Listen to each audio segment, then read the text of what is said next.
guess, fully appreciate after all these years the impact that you have so deeply on people's lives like that? Very much so. I'm very much aware of what it means to people, and particularly from inside the character, from inside my own point of view. I understand very, very well. I don't take it lightly at all. It's something I'm very proud of. It's something I feel carries a certain amount of kind of responsibility to be aware of what this character is and what people expect of the character. I don't know how much more of Spock we're going to be doing. There's a possibility. There's always a possibility, as we say in science fiction. There are always possibilities.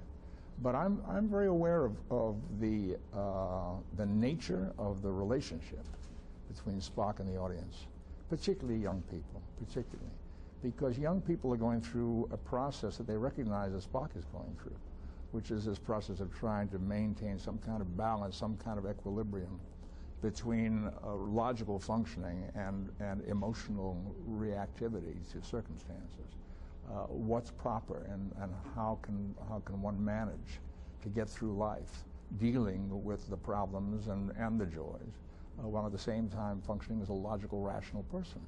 There are things that happen to people that if you put aside logic and rationale, would prompt terrible emotional responses and terribly painful responses, and rightly so. Life is not always easy and pleasant for everybody.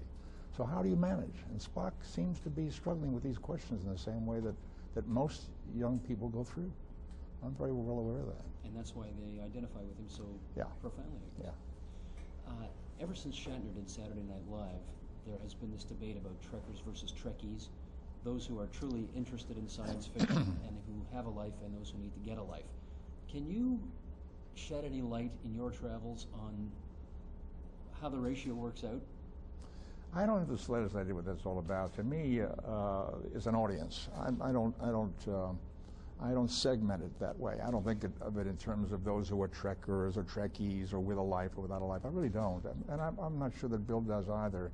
In all fairness to him, it's a joke. I mean, I think he made a joke, which I think some of us can appreciate, and perhaps some people were too sensitive to it and reacted to it badly. I don't know. I've never had a lengthy discussion about it with him, but knowing him as I do, I think he was just trying to have a good time and make a funny comment. But the audience is an audience that we all appreciate very much.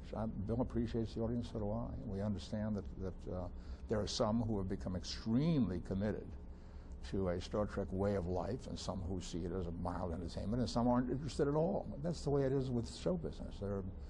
There's no unanimity in response to any dramatic undertaking, any entertainment undertaking. So we expect that. Let me pick up on something you said in there about the future that you present, and that's why it's so popular. You know, as you look around the world today,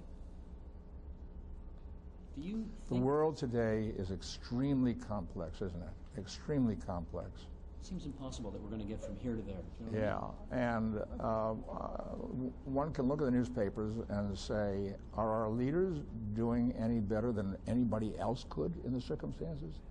The eruptions that take place around the planet, the animosities, the wars, the killings, the scientific problems, the financial problems are enormous. It's an extremely complex world.